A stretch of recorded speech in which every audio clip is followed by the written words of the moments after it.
civilians were newspaper, the front newspaper. I'm looking without seeing. You see, that is there rushing, overcrowding everything. I didn't know that it was going to be so brutal.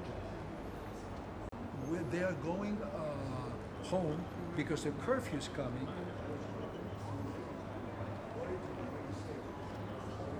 Every correspondent was at the Hotel Carreras, in the L with La Moneda, but it was fully booked. So they put me in the Hotel Panamericano, same street, a block and a half.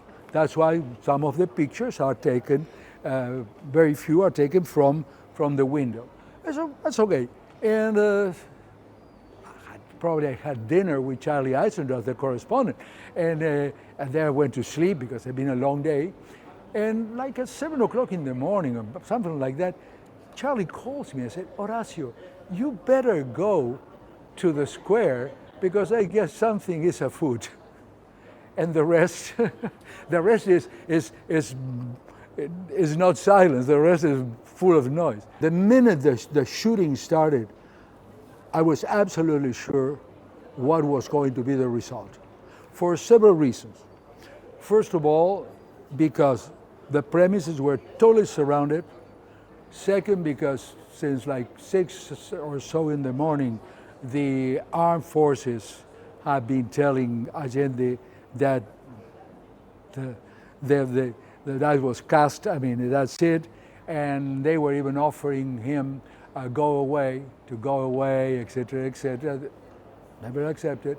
Then the Carabineros de Chile, which are like the gendarmes, I mean, they have the presidential oath of loyalty.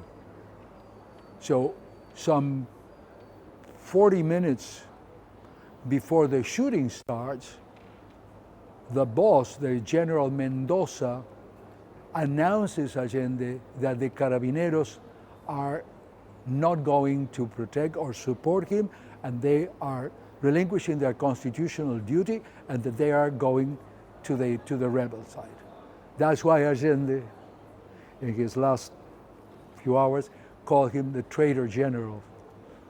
It was not the end, the traitor General Mendoza. That's it. So no, I knew. It wasn't my bones. Up to the point that later on in the day, few hours after the shooting started, and I go through the whole thing of photographing from street level in the square. Everybody rushed away. Probably were 2 or 3 of us there, separated, etc. A small story is like a tank was shooting behind me towards the balcony where a GAP, Grupo de Amigos Personales, was shooting with a machine gun to the tank. And you have those crazy thoughts, like there was the sawdust like that. Or for instance, I better sit down, and then, but my pants are corduroy pants and are brand new. I mean, things like that. I mean, it's called, since the First World War, psychologists have been studying this phenomenon. It's called selective blocking of thought. That would made, for instance, soldiers go over the top where the other guys are throwing you everything, you know. Anyway, then I tried to move when the other 2 colleagues had already moved away without telling me anything. I tried to move. I went through a situation that was weird because I moved back. And the square is a very small square. You've seen it if you see it in Google Maps or you've been there. Yeah, it's a very small. And the trees that now are huge, they were recently planted. They were trees like this. It was nothing.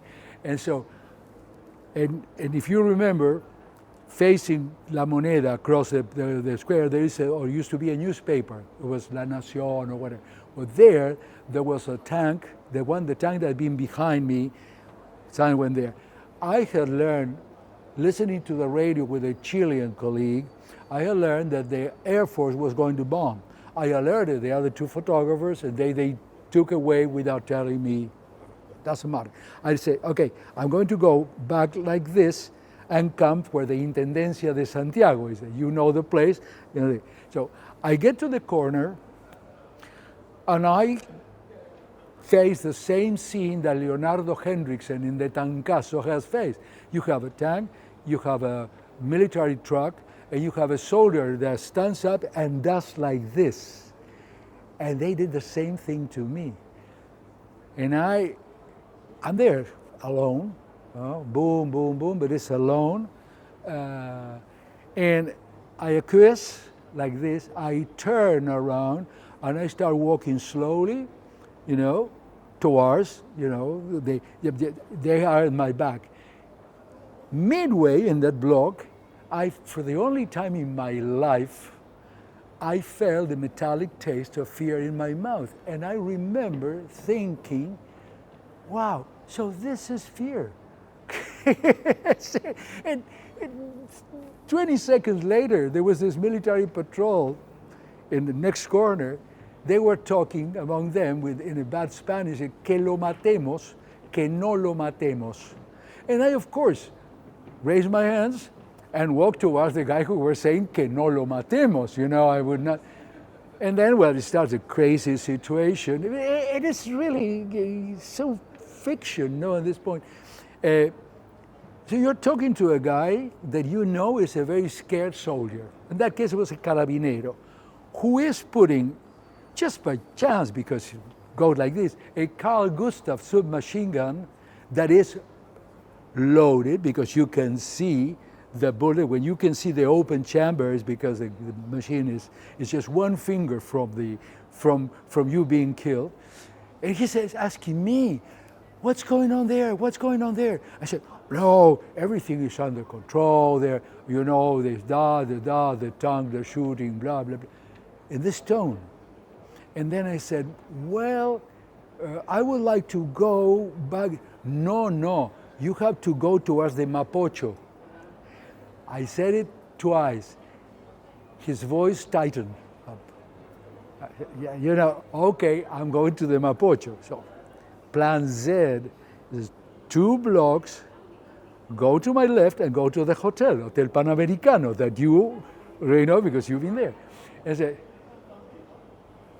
and 1 block later, in between, I get a young guy, that time my age, who is eating an apple. I mean, this is, look, an apple. It says to me, do you speak English? Oh, yes. Oh, mate, I'm a Australian journalist, and I'm lost. Okay, where are you trying to go? He says, to Hotel Panamericano. Okay, come with me. Because I did. Okay, we go like this. In front of the Hotel Panamericano used to be, I don't know now, the Ministerio de Trabajo. And this is where we were taken prisoners there. So the soldiers have occupied that place, and we come in like that, and adentro. It was like this. I say, okay. And we get in, and there were Chilean civilians that were up against the wall, like this, but we are made to sit down on a wide staircase that goes to the basement.